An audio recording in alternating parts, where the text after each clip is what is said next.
Afternoon News Talk is a part of the Amateur Radio Network. Welcome back to our broadcast.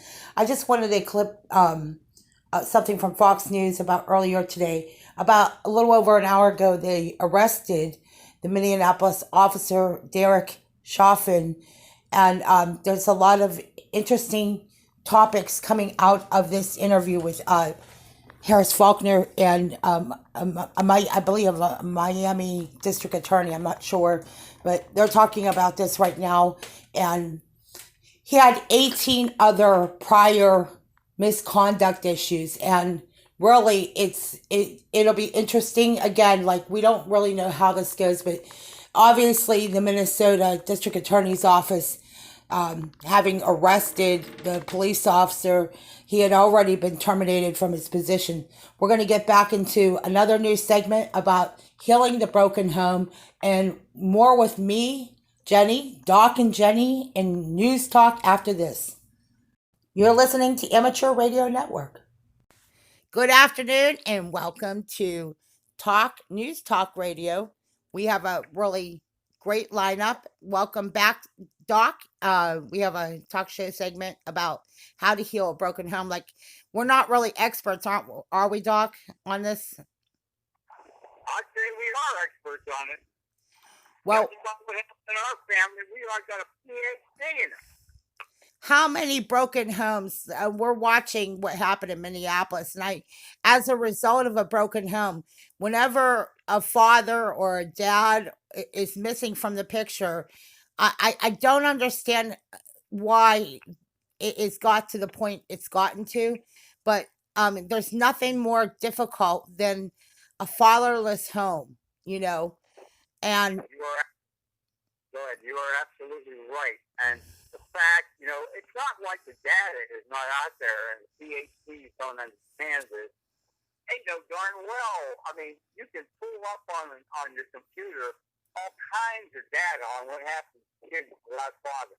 And it's a terrible picture.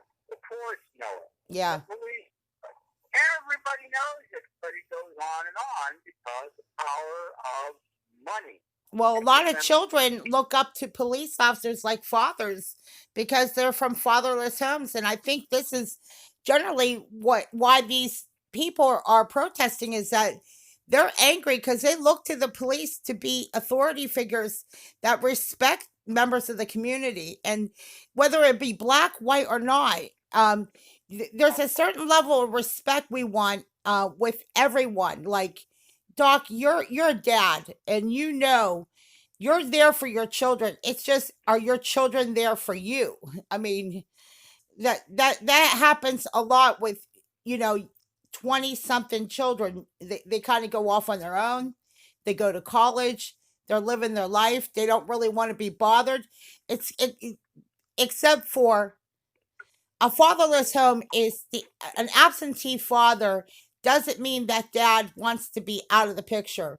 And in your case, you want to be in the picture. You want to be a part of what goes on in your family. So, healing a family that's broken, I mean, are there things that you would do? Like you're putting together this whole packet of information for your family so that they have a chronological order of what happened to your family of origin, more or less. Is that what's going on? No, what's really going on, Jenny, is about, I keep saying, about the money. Okay? In other words, if I was a bum on the street, a hobo, sleeping around on the sidewalk, and I had managed to sire 12 kids, the courts would probably be dragging me in there and saying, you got to be with your children. They would shove my children on me. But if you are a man who worked hard, maybe had a little bit of money, you know what they're going to do? They're going to sell your child back to you a piece at a time. They call it child support. They call it visitation rights. And little by little, they're going to have you going through endless hearings at 5 and 10,000 until they take every dime off of you. This is the problem, Jenny. I can't emphasize it too much. We are sick with greed and money hungry. We don't give a damn about anything else making money.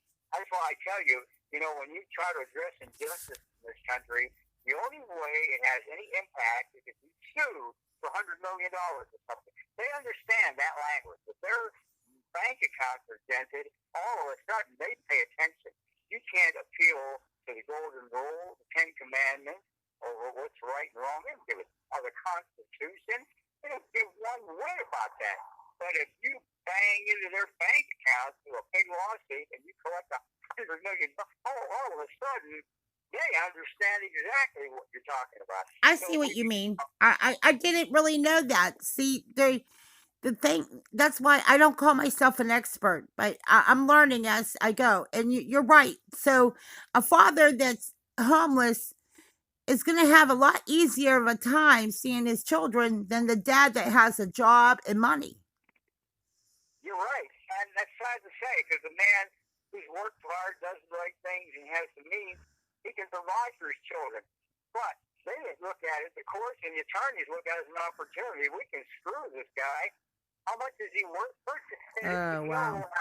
no mystery when the first thing you go to an attorney, they want to know is all of your assets.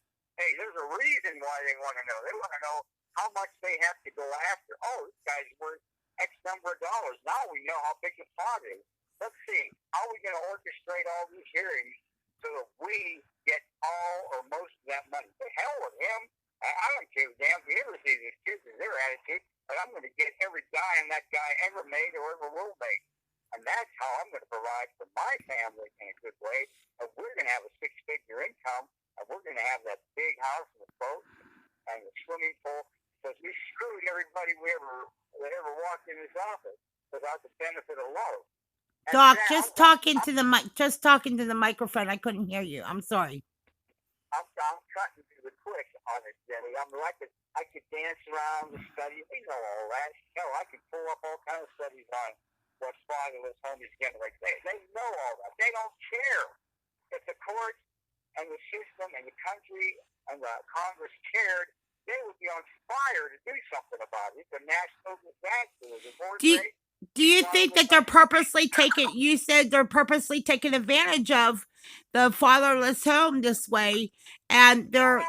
Oh boy, that's interesting. You said that. Okay, that makes a little more sense. So whenever what let's get creative, Doc. Okay, so you have a chance to talk to your daughter and your son. Do you make plans? Do you make vacation plans? And then something happens and it doesn't fall through? I mean, what do you do as a father? Do you take control of the situation and say, listen, I know you're older. There's got to be ways that we can work together to spend the holiday or Thanksgiving or Christmas. Is there a way we can work out a plan ahead of time? Is that something that you do or want to do? Let me cut to the quick thing. I've had personal experience with the venom, the poison that is pumped in. Look at the industry. You got a multi-billion-dollar divorce industry, a multi-billion-dollar psychiatric industry. All these people are making so much money from divorce and broken homes and supposedly rehabilitating, people with trouble. Hell, they're making a fortune. Women's shelters get federal funding. You can Planned Parenthood, and you can go on and on. You're bucking, and on top of that, you're competing with the Boeing company, the Raytheon company, with the EEOC guy for the services of your own wife and see your own kids. You are so far up against so many forces, and it comes down to money. And you are just one little guy, happen to sire this child, and would like to be a father in the true sense.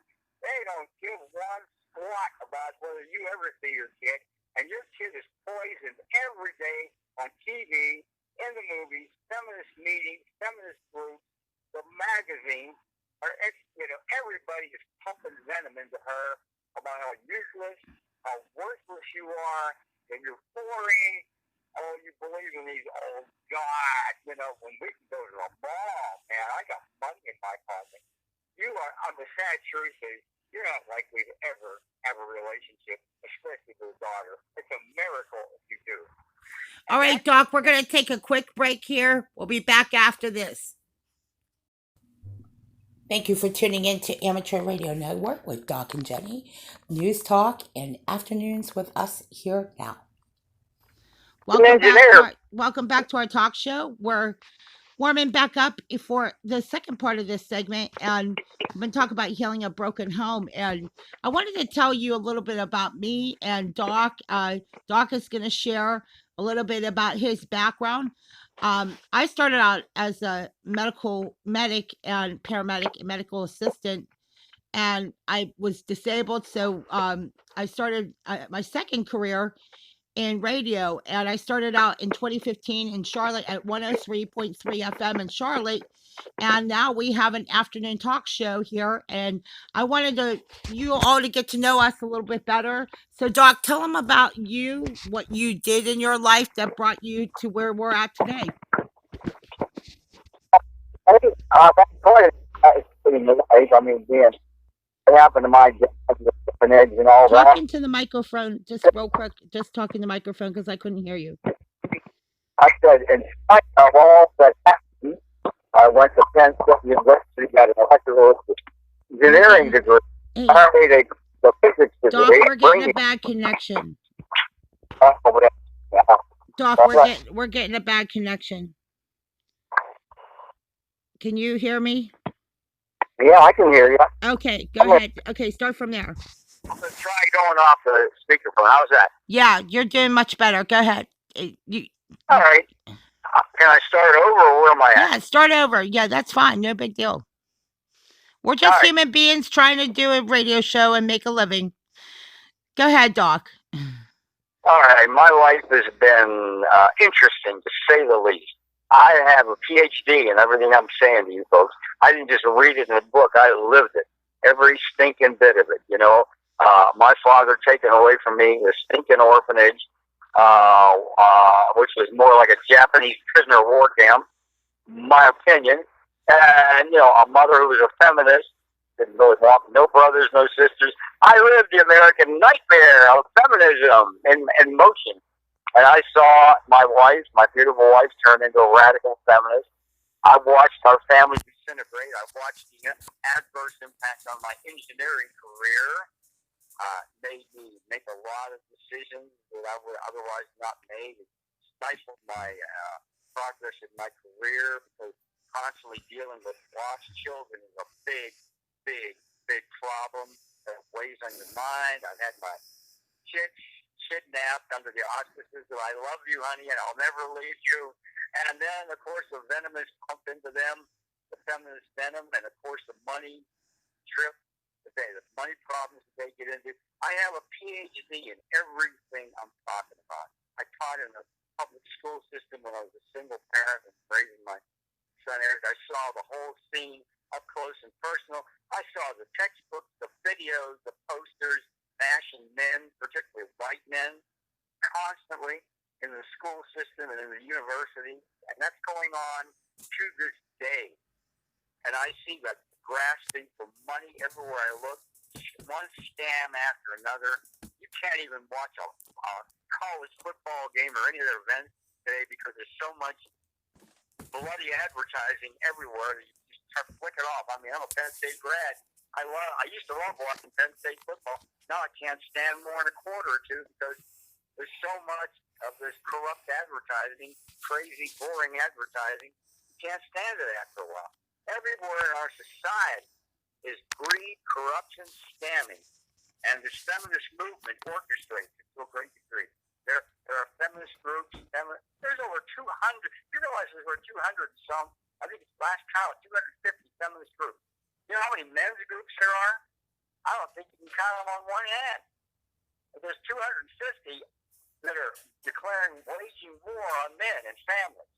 Now, how in the world do you end up having any kind of low divorce rate or having fathers in a family?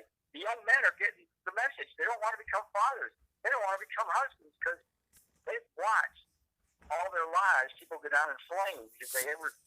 You know, the most sad thing is the most dangerous thing a young man can do today is to get married, get involved with a female, have a baby, and get married.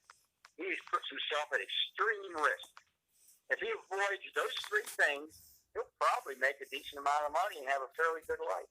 And this is wisdom. This is wisdom for people who want to listen to somebody and especially coming out of the shadows of a fatherless society, most children don't want to be separated from their parents, much less, the parent that has provided for them financially, emotionally, and spiritually. So there a lot of times in these households, they advertise for more foster parents when in reality, we need parents just to be able to be left alone. There's a lot of Well, they parents want that didn't do anything. Jenny, what they want to do, the same thing the Russians did. They said as early as possible separate the child from the parent. And in Russia and in Nazi Germany, the state became the new parent, provided all the food, all the protection, and the father became irrelevant. And we're doing the same thing in this country. His job is just to bring the child into the world and provide the money, an ATM machine, and the state takes over. The programs you're talking about are funded, and they end up being the kid's parent, and they brainwash the kids with feminist ideology, dogma, and which amounts to you're no good, you're boring, you're stupid, you have nothing to say, and then you wonder why there's no relationship between fathers and there's no father-daughter dances anymore. Oh, every father is an unconvicted predator and molester. We all know that. Every man Oh is yeah, how they sell it. Yeah. unconvicted rapist, and so that's what you have going on. That's got to. You want to solve the problem, you gotta wrap your arms around all of that and get busy solving that. You're not going to have one little dinky program that's going to solve this problem. You've got to take that feminist movement and just throw it in the garbage, the political correctness, this idea that the state is going to be the new parent, and somehow we have got to get a grip on all this greed before we collapse this country and put morality above money.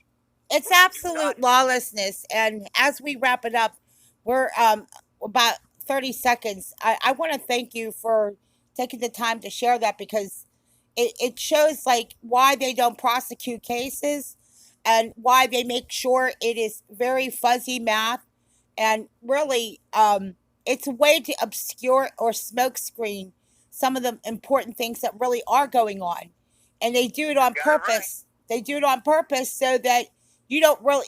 It offers confusion, not honesty, truth, and yeah, and justice in the American way.